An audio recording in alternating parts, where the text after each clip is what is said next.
Both minor. Well, is E the first one you learn? A is kind of the first one you learn. Well, E, because E is the open minor. Yeah. Yeah. All the blues comes out of E minor, so that's generally the first.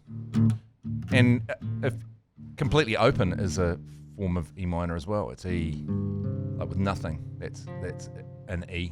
I'm not sure exactly what it is as well. E fucked up. E crazy list of fucking shit.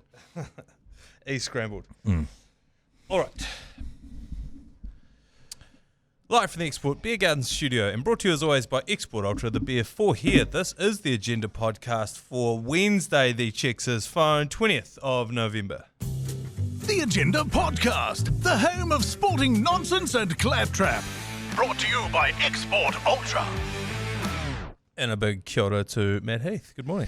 G'day, how are you? Yeah, very well, thank you. What is firing up the listeners of ZB this week? Well, I was asking the question yesterday, and you might be able to answer this. Why? 8 inches. Why can't? Oh, yeah. People were really generous to you then. That was the lower end of what people were predicting. Yeah, but you know, 0800 80 10 80. How big's Manaia's cock?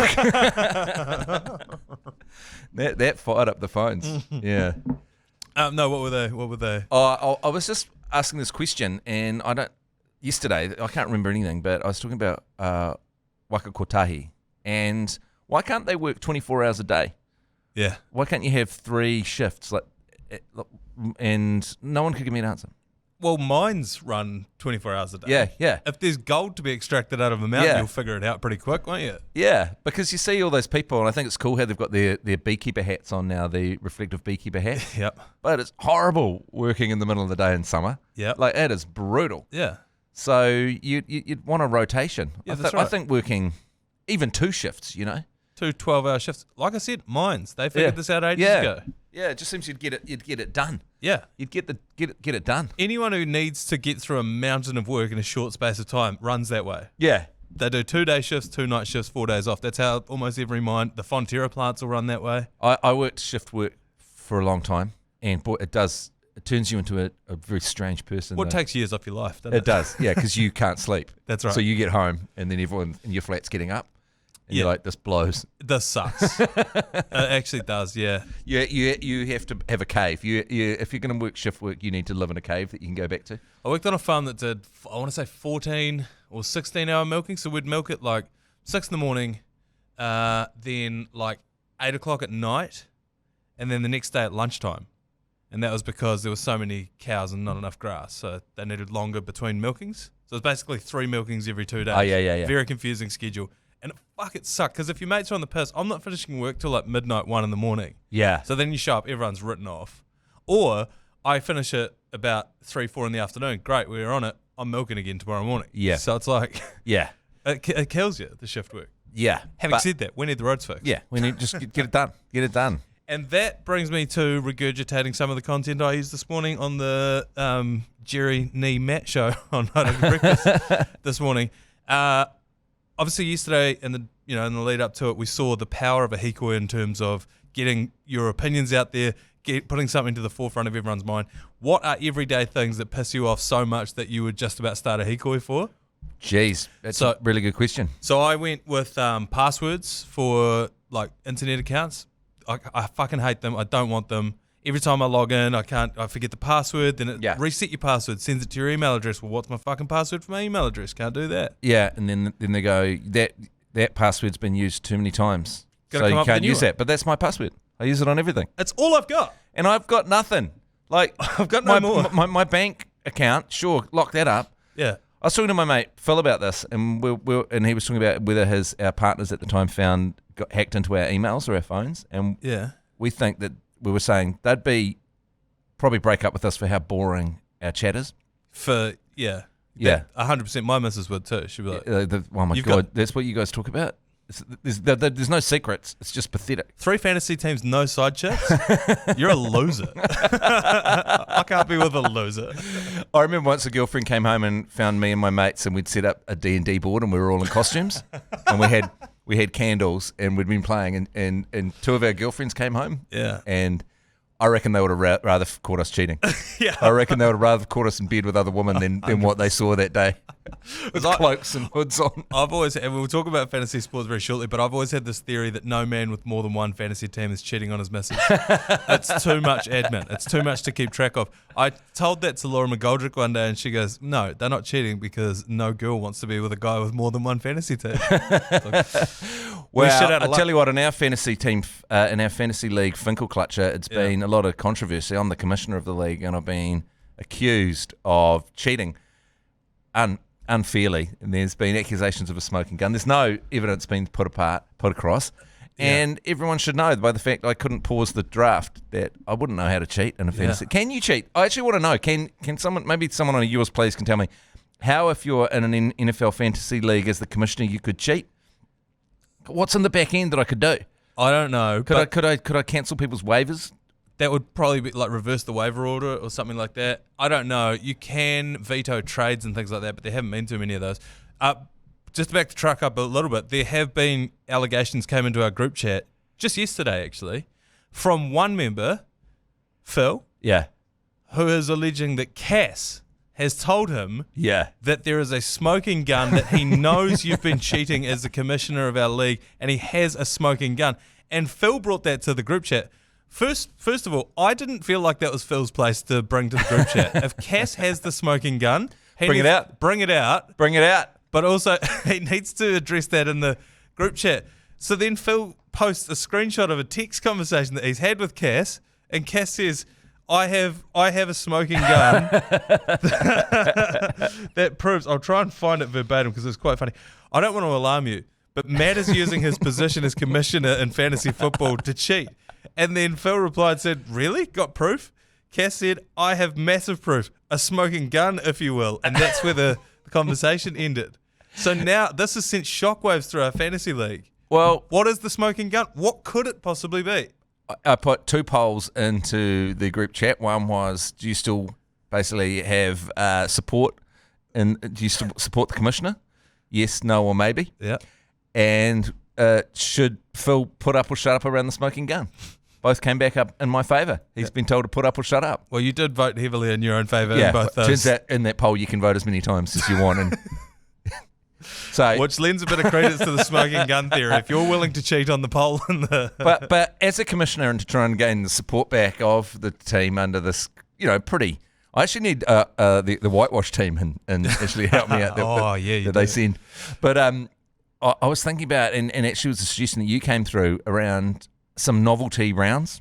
Yes. Some novelty weeks. So this week I'm playing Tom Harper. Yeah. Both of our defenses are on a bye round. Yeah. So I've proposed the butt naked round where we play with no defense. Yeah. So going forward in your fantasy leagues, people that are in them, that you need to schedule like one either butt naked, pants down, whatever you want to call it, but a 1 week where no one has their defense. Yeah.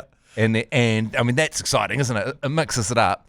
It is. And I guess you sort of need to randomly generate it, or otherwise people could plan around that. Yeah. But I don't know if you could, but then what would you be? I mean, this is NFL, but what would you call it if you didn't have the quarterback? So we have another round, no quarterback. Because I had an injury that I missed, and I had one round with no quarterback, and I still won. It was against the odds, but I reckon that's like a headless. Yeah, headless. The beheading round. I want it to sound ruder than that, though. Blindfolded, cock out, but that doesn't work. Well, they are the head. They're the eyes of the team. They're the driver. The driverless car. Yeah, something maybe a bit helpless, but I quite like that idea of sort of novelty rounds in your fantasy league. What about you want something a bit more egregious than blindfolded? What about the 9/11 round where you get to hijack your other player's team and you get to pick one position for them? Shit! So you go into the hijack round. Yeah. So you pick one position, you're allowed to change one player, not the whole team, I don't think. Oh, yeah, that's bloody great. You can change their quarterback out or whatever. Wow. That would be good, yeah. The hijack round, 9/11. You do it on September 11th. The hijack round. You're allowed, and you just go through and you announce that, okay, you have to stand down your QB. Yes. Maybe it's what's his name? Captain Phillips? The Captain Phillips. I'm the captain now. Yeah, that's right. I'm the captain now. Shit, yeah. Yeah. I reckon that's good. There'll be some creative ways that people have played their fantasy leagues, because I know a lot of dudes take it real seriously. Yeah, yeah. They'll have the draft at someone's house. It's a whole thing. Some dudes will do like a paper draft where they sit there and write out their picks manually and then input it into the computer. Yeah.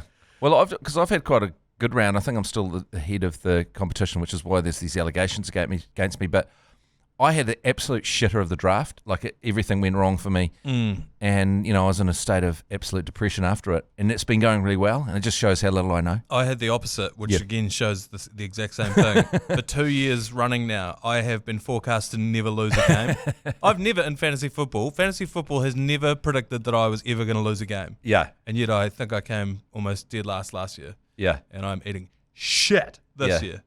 Yeah. Well, anyway. Anywho, I've got just checking. Finkel Clutcher. Yeah. See if I'm still at the top. Yeah. So I'm going. Oh, shit. The only problem with the butt naked round is that it's going to affect my points diff later on in the season. But not by much. Anyway. Yeah. All right, let's take a quick break and we'll come back. I have got a story that we talked about yesterday. There's been a development. I don't know if you know the story, so I'll save it for after the break. Yeah, I'm still number one. Well, great. That's good to know. We're selling our 1998 Ford Falcon Ute exclusively on Auto Trader. Matt Heath, as you know by now. All proceeds are going to Movember NZ, and you can bid on this bad boy right now. It is just ticked over $12,000 at the moment, but it is only the 20th of November and it goes to the end of the month. If you place the winning bid, as a wee treat, we've loaded the glove box with $1,000 worth of petrol vouchers, $1,000 worth of grocery vouchers, an iPhone 16 Pro, a Marshall Amp beer fridge, and a Makita job site radio. All of that is worth about $5,000. So subtract $5,000 off whatever your next bid is. That's how much you're actually paying. And to get bidding, you can text UTE to 3236 and follow the link to the Auto Trader listing while you're there. Tell New Zealand about your car. I have been made aware of a story that involves the White Stripes and Kane Williamson. Have you heard this story? No. I told it yesterday on the podcast, so I'll fast forward it. The White Stripes Elephant album, that's the one with Seven Nation Army on it. Yeah, great album. Jack White is sitting on the cover. He is holding a cricket bat. The cricket bat was left in the studio by a man by the name of John Baker. Are you familiar with John Baker? Yeah, I know John Baker quite well. Yeah. He is cousins with Kane Williamson. It is Kane Williamson's bat that's on the cover of the Elephant album. Holy shit, yeah, because John Baker he worked with the White Stripes for a long time. Yes. Wow. Yeah. And you would have come across him. He's a no, I know him quite well. He books a lot of gigs. Yeah. Wow. Yeah, so Kane Williamson's bat is on the cover of the White Stripes album. This has blown my mind. Wow. I've talked about it into every microphone I've been in front of for the last 48 hours. That is very, very cool. It is very And cool. how come that has only risen to the top now? Well, the only reason we found out about, I can't really say exactly how, but we were putting a promo together for summer, and basically this little bit of trivia was in there, and we looked at it and we're like, no, that's not right. We did the research. John Baker had written an article last year explaining how the whole thing came to be. Wow. A Kookaburra fighter, it is. That's so freaking cool. It's the also, wildest I never fact. noticed that he had a cricket bat on the cover of that album. Neither. So it's supposed to signify the tusk of the elephant, and that's where he's sitting and he's holding the tusk. Yeah, right.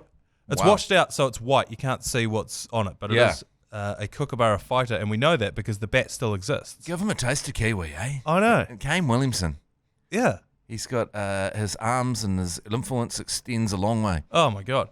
Anyway, yes, like I said, it's a Kookaburra fighter. The reason I know that is because the bat still exists, and I saw a photo of it in the exact same article I read. The article came out last year. And that's because the person who has it took a photo of it. The person who has it lives not far from here. It is at a place called Daddy Longlegs, which I believe is a record store / music venue out west in Titirangi here in Auckland. And I reckon we need to launch a campaign to go and get that bat. Yeah. I don't know what... Get that bat. Like an illegal raid or you're going to reach out first? I think we reach out first. But if it doesn't come off... Yeah. If it doesn't, we don't have a choice. Well, yeah. I would hate for my hand to be forced. Yeah. So if you're listening, that bat can come quietly. Yeah. Or it can come hard. Yeah, it can come hard. There's two ways we can do this. What would that bat be worth now? I mean, the bat once belonged to Kane Williamson that was on the cover of the White Stripes Elephant album featuring the biggest sports song of all time. Yes. That'd be a pretty penny. That would be a pretty penny. Yeah. And the irony is, it's us who are driving, like we're giving it the most exposure out of anyone. We are working. We need to run it down before we make an offer. It's actually worth nothing, and I actually heard it wasn't actually the same bat. And so $50. Kane Williamson never saw it, so we'll lowball the fuck out of him. Yeah, my mate's dad went to prison for this. For what? Lowballing a piece of artwork that he knew was worth a lot more. Really? Went to prison for it? Yeah. Yeah, aggressive. Some sporting news that's not related to stealing pieces of sports memorabilia. The Black Clash is going to be Jan 17th, which is actually not that far. And they've just announced the wild card for Team Cricket is going to be Shaun Johnson. I've got a story about Shaun Johnson. Do you want to hear it that I heard the other day? Absolutely. So I was talking to one of Coldplay's management. Right.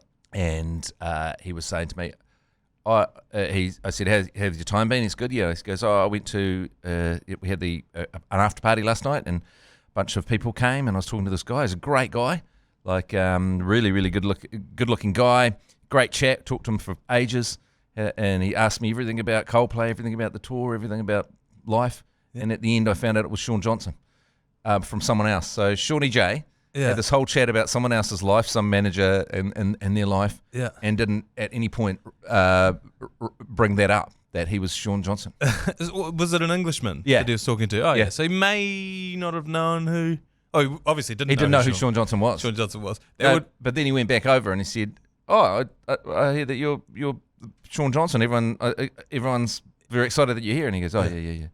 And he goes, oh, and then he said, what have you been up to? And he goes, I retired and then I unretired. And then I retired again. He goes, okay. It's been frantic. I mean, on that, when you get to a point like Shaun Johnson, everyone must talk to Shaun Johnson about Shaun Johnson. Yeah. It must get so annoying. You'd be like, so it'd be quite nice. It must be quite refreshing. It's probably why he gave this British guy so much time. He's like, this is the only guy in this party that's not going to punish me about me. Yeah. So I can actually just ask him some questions about, Yeah. And if you go into a Coldplay party, you're probably interested in Coldplay. Yeah. Oh, definitely. And, you would have watched the gig and be like, how the fuck did they do that? Yeah. That's right. So talking to one of the guys that brings the whole thing together would probably be quite interesting for you. How do the wristbands know where they are and when to light up and blah, blah, blah, and the beach balls, who's pumping those up? And in the middle of all that, he would have been well within his rights to be like, and so the wristbands, and the beach balls, sweet. And did you see my pass to Dallin Martinez-Zelezniak in my last ever game? Last touch to Stephen. Okay, sweet. Yeah, and just Chris Martin, so he's... Yeah. If I was Shaun Johnson, then it would be raised pretty quickly, pretty early on in the conversation. Yeah, that's right. Same here. Fucking A. That would my career would come up reasonably quickly. It's the thing I respect the most about Stephen Donald. I've never heard him bring that up. Yeah. I've never heard him bring that kick up ever. And if I was Stephen Donald, every available opportunity. Yeah, I'd be like, hey, nice to meet you. Yeah, I'm the guy with the kick, 2011 Rugby World Cup final. Yeah, I'm that guy. I'm 2011 Rugby World Cup hero. Stephen Beaver Donald. I'm John. Who are you? Well, here's a DVD of that movie about me. So, Shaun Johnson would have been well within his rights. Anyway, he is going to be playing cricket at the Black Clash, and he was interviewed about it. He said he's never played cricket really, like bit of backyard cricket, that kind of thing, but he never played it competitively through high school or anything like that. And that is not what team cricket needs. As we know, you and I have played in a lot of games as, untrained, but we're not competitive cricket players. And the hardest part about cricket is not the batting, it's not the bowling, it's the fielding. Oh, yeah, the fielding, yeah. And when you're out of nick, it's standing around for hours, then sprint, stop, jump up, throw as hard as you can, sprint back, stop, stand for another half hour. Yeah. And that destroys an aging man's body. Yeah. And so what they need, team cricket, they do not need bowlers, they don't need batters. They need one whippet out in the field who can still chase a ball down. Yeah. And that's the value he's going to bring. 100%. The other part is, how cool is it going to be watching Shaun Johnson bowl at Chris Gale? That's the value of the Black Clash. I can imagine Shaun Johnson will go to the nets and he'll rustle up a decent delivery.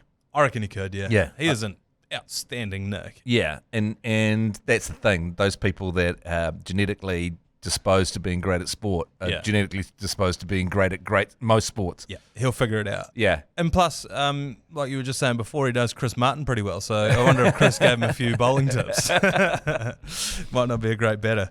All right, let us take a quick break. Oh, just before we do, though, this is something I wanted to address with you. It's been stuck in my craw for a couple of days now. In light of the HMNZS Manua Nui running aground in the reef in Samoa there, was it uncouth then for the All Whites to thump Samoa 8-0 in a World Cup qualifier? Should we have let them have that one? Yeah, that's football diplomacy right there. That could be a good take on ZB. Yeah. Disgusting. Yeah. An insult to a nation. We could have extended an olive branch, and no, we rubbed their faces into it. I was down at talking at an Air Force base, and I talked to some of the pilots the other day. G-Lane's probably brought this up. And I'd just sort of been laughing about that whole sinking. But then talking to the guys that flew down in the Herc to help out, they were like, that was freaking hairy. Really? When they were getting off their boat as it was sinking at night. Oh, of course. Onto when you're on a reef. Yeah. I just imagined it was sort of just they got off. It was nice. And then it went down. But it was like, it was hairy. It would be, I guess. Yeah. At least for them, they're in a nice enough climate to where it's, it's got a reef. They weren't in the Bering Sea looking for Alaskan crabs. As long as it doesn't spew shit everywhere, it's going to be quite cool. Because you'll go to Samoa and you'll be like, you'll hopefully be able to see it under the water. Yeah. I was talking to a diver, like a army diver the other day, and he was saying that he managed to go down and dive down and lie in his old, when they sunk one of our old ships, I think, was it Canterbury? Scuttled it. Yeah, I think and he went down as a diver and into the water and got into the ship and lay down in his old bunk bed that he'd been sleeping in back in the day when he was involved. Yeah, right. Well, actually, to be fair, I was talking to a guy who knew a guy who knew a guy. Yeah, but it's close enough. It'd be pretty cool. Like you'll be able to go and dive down and look around it. That'd be pretty cool. Lie on your bunk bed one last time. Did he do anything else in that bunk bed that he might have done when it was just one? Just one last time. Yeah, just one last time for old time's sake. So maybe it'll eventually help destroying our economy, losing a $130 million boat, but maybe it'll eventually help the Samoan economy. Yeah, destroying their ecology, but their economy. Yeah. Swings and roundabouts. All right, let's take a quick break. We'll come back with yours, please. Yours, please. Brought to you by Leader, home of the lasagna topper. Got about 4 of them to get through today. First caller, yours, please. Yeah, lads, I think you're really missing a trick on this camel costume idea. I've done the homework for you. So if you jump on Alibaba, you can get an inflatable camel. My suggestion, ACC bulk orders a ton of those in, sell them off the website, and we turn day 2, the Sunday of the Hamilton Test, into Camel Day for Tim Southey.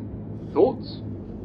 Yeah. I like this. So we are looking for a way to celebrate Tim Southey's last ever game. It's in Hamilton. It's the test match, 3rd test match against England. Yep. And the initial idea was get a camel in there. We had a lot of thoughts around how do we get a camel into the grounds. It's then become apparent that there actually are no camels in New Zealand.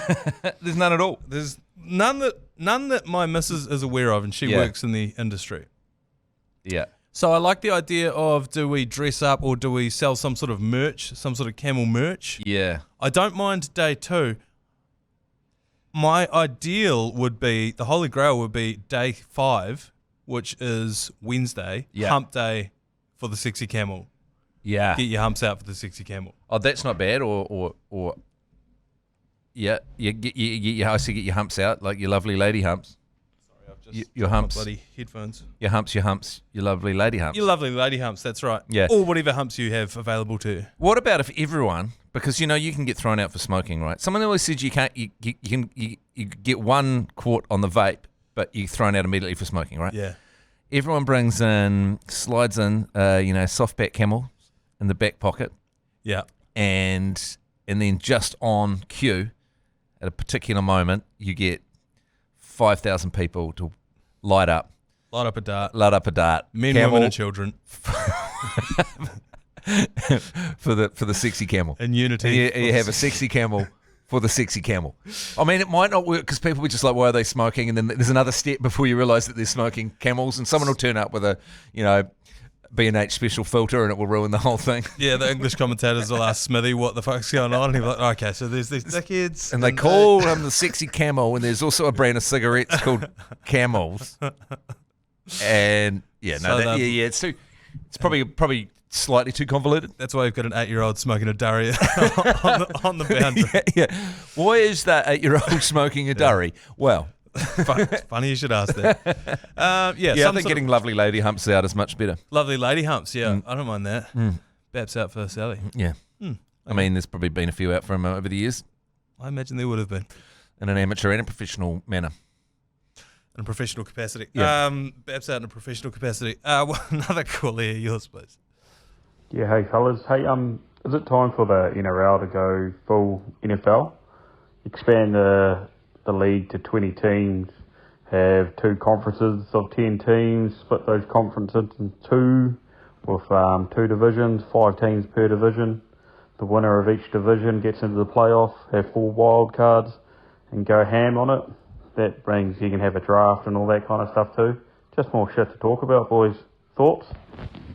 Yeah, well, and then you have then the grand final becomes like the Super Bowl, where you have the winner of each league going head to head. I think how you would do it would be a Sydney division and then everyone else division. Yeah, because there's so many Sydney teams. I think it might actually be 8. Yeah, Sydney yeah. teams. And then it'd be us, the 2 Brisbane teams, North Queensland, Canberra, Newcastle. Yeah, I think it'd work. I mean, it means that the Kiwis don't get to go over and play in, we don't get to go and play in, the Warriors don't get to go and play in Sydney. Yeah. Until the end. In Bondi, yeah. Yeah. But it could shorten it'll make every game a little bit more exciting. That's the cool part about the NFL. Every game feels like it matters. Yeah. Well, and in America it's all divided up, so you're generally playing the same teams. Yeah. A lot, especially in baseball, you're playing. So then you got a rivalry. Yeah. Because so you have so you play the same teams multiple times in a season. Yeah, because I couldn't tell you who the Warriors' rivals are. I mean, you want to say the Storm? I don't know. I guess the thing is we haven't beaten many of these teams very often, so hard to have a rivalry when you're getting your ass handed to you. But yeah, but that's would actually a pretty freaking cool idea. Yeah, because it is good to play the teams multiple times. It is. And then you see where you sit in the season. Yeah, storylines start to emerge. Yeah. 2 dudes last game there was a bit of discontent, bit of biff. Yeah, it's a really good idea. Such and such said this after the game in an interview, and now they're going to play each other. I wonder if you could do that with NPC. Divisions. That might be a way to do it. North Island, South Island divisions might be a thing. Also, maybe that could be the answer for Super Rugby as well, because we need Australia. Yeah. I reckon we need South Africa back. Yeah. But maybe if we just played our own divisions. Yeah. And then we linked up every now and then. Well, that's what I was thinking for a while. Like a Champions League would be quite good. Yeah, right. Where we play and then even if it wasn't, maybe if it was just number 1, so then you have a tri-series. At the end of the winning club goes off and plays the winning Australian club, plays the winning South African club. Yeah, or even top 2, and you've got a 6-way. Yeah, 6-way probably be finals better. Series. So we've sent our champions, and it's the Blues and the because it's not bad in New Zealand if we play. I mean, I know the players say they get smashed up a lot more when they play the Kiwis over and over. New Zealanders over and over again, but you don't care if the Blues play the Crusaders 4 times in a season. No, I'd love it. You'd love it, wouldn't you? Yeah. And then the best 2 teams go over and play whoever.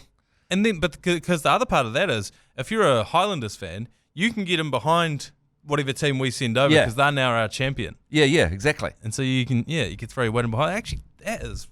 Yeah, and then it's working towards something because when it was the Super Rugby Aotearoa, it was like I loved it. It was good. It just needed one more step. They actually fucked up because they didn't have a final, but that would have been amazing. Yeah, that's why the Blues won that asterisk title. Yeah. They never played the Crusaders, the cowards. Yeah, but if you had that and then it went on to something else, then that would be amazing. Because that's what made Super Rugby Aotearoa so interesting to watch is you knew all of the players for all of the teams. They were always playing your team. Yeah. So the storylines developed, the players developed. Yeah. At the moment, it's just too much to keep track of. Yeah, and pack it for the All Blacks, and that would be bloody great. And then we go over and then you have that interesting thing where you don't really know any of the South African players, But you go over there. You heard, yeah. Stormers are going hard this year. Yeah, and then the rubber hits the road. But nowadays, we just found out that we've been smashing that shit team all year, and we can't kind of work out why they're even in the league. Yeah, that's right. How did they make the playoffs? They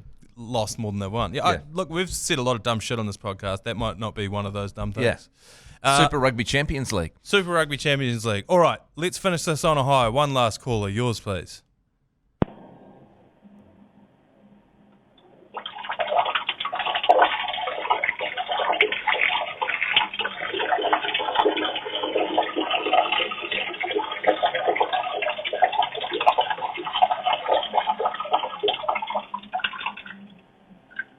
How's that for atmosphere? Was that a guy dropping marbles onto other marbles? Or I think it was, yeah. Was he filling up his Brita filtered jug to put back in the fridge? Or you don't think he was urinating, do you? Was it number 2s? Was it number 2s? Does he need a bit of fibre in his diet? Yeah.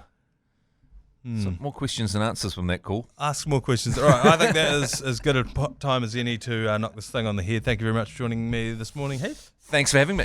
We'll see you guys later on. You've been listening to the ACC's Agenda podcast, brought to you by Export Ultra.